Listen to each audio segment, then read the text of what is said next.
I think a lot about the student I barely knew. She was my daughter's very first friend when we moved to our new town. She was the saxophone leader in the marching band at my daughter's high school. Yeah. And she was just really a good friend. My daughter and her used to trade Snapchat videos of them in their new clothes and their pets and things like that. I think a lot about this teenager that I didn't really know, and it all started with a text message. You see, in my house, I have two teenagers who go to the same high school but start an hour apart. So we do breakfast twice in our house.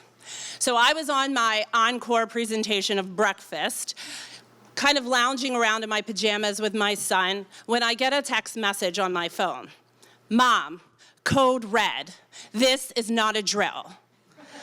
I jump to my feet, and my days of being an elementary school teacher start flooding my head. Code yellow means there's a substance in the air that you can't breathe in. Code blue is a bomb scare. Code red is an active shooter. What? Code red, I say, question mark. The little bubbles come up at the bottom of the screen and I'm waiting for her answer. Yes, code red. There was a loud bang, a lot of blood, and somebody got hurt. A seismic wave of fear erupted up through my body. I jumped to my feet, still in my pajamas, and I go, what do you mean? Where are you? The dots come back up on the bottom of the phone, and suddenly a message says, I'm hiding in a closet. What? My daughter, she's 14. She's hiding in a closet in her high school? What do you mean you're hiding in a closet? Are the lights out? Is it quiet? Don't make any noise. She writes, yes, it's quiet. I'm in here with my teacher and a couple of kids.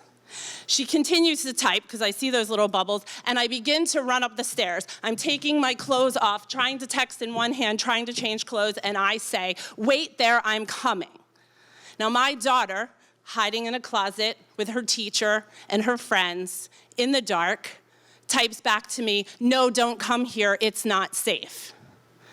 At this point, I don't know who's trying to save who. I don't remember getting dressed. I don't remember getting in the car, but I do remember as I made that 3/4 of a mile drive past the school, I see helicopters, police tape, the news is there. I feel like I flipped on the news and suddenly I'm in the middle of the story. I park at the nearest neighborhood, jump out of my car, and my heart, it's matching the helicopters overhead. It's beating so fast. And I'm met by the mom squad. You know, the moms that couldn't say hello to me when I was the new person in town.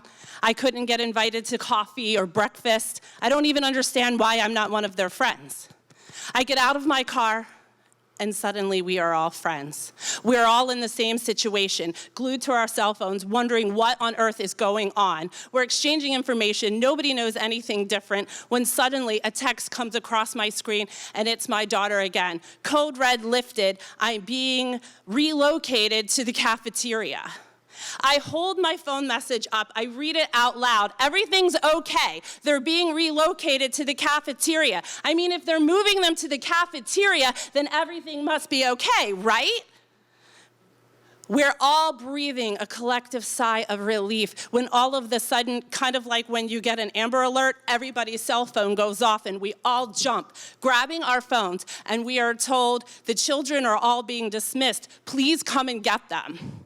Something is definitely not okay. So it makes sense that because this day is so backwards that I am directed to the exit of the school instead of the entrance to make a triage line to pick up my child. It takes me 45 minutes to go around the block and make the 1/4 mile trek back into school to collect my kid. There are children everywhere, organized chaos everywhere. I'm texting my child, I'm coming, you have to come outside. Mom, I'm inside with the sheriff, I can't go outside. I get to the first police officer, I say, sir, my daughter is inside. He doesn't want to hear the rest of my story, and he says, ma'am, if your child isn't out here, you gotta go around again. Go around again? This took me 45 minutes. I feel like this day has been 24 hours. I keep going, I slowly trudge down the parent pickup lane, And I text my daughter, "Where are you? They said you have to come outside." Again, she repeats, "I'm with the sheriff. I can't come outside." I get to the next police officer and I say, "My daughter is inside. She's with the sheriff. I don't know why she's not out here. They told me I had to go around again. I can't go around again." The police officer looks at me and says, "Oh, she's with the sheriff. You have to come this way." She steps in front of traffic. She directs me across all lanes of traffic, moves a barricade that was standing there 2 minutes ago, and directs me through. This is not the VIP treatment I want. I park my car. I get back to the entrance of the school. I introduce myself to the next police officer I've encountered today, who quickly brings my child out. We hug, and we're quickly whisked into the principal's office. The principal's office is now a makeshift police station, deputies everywhere, police tape, news. I still hear that helicopter. The detective comes in the room and shuts the door, and he says to us, "Well, I suppose you know why we're here." I have no idea why we're here.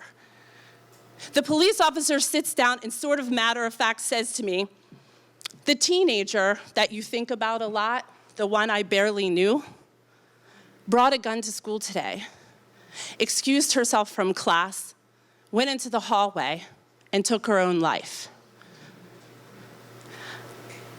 Everything in the world froze around me, and it felt like I was sinking to the bottom of the ocean where it's so quiet and you can't hear a thing. You can see everything going on around you, but you can't hear anything. I see his lips moving. I can't contemplate what is happening, and I can tell you this. I can pinpoint the moment my 14-year-old daughter lost her innocence and embraced the weight of the world on her shoulders. I'm telling you this story because this is the child that my daughter said to me casually while we're driving in the car, "Hey, Mom, my new friend's really cool. She sends me pictures of her pets and videos and stuff, but sometimes she's sad."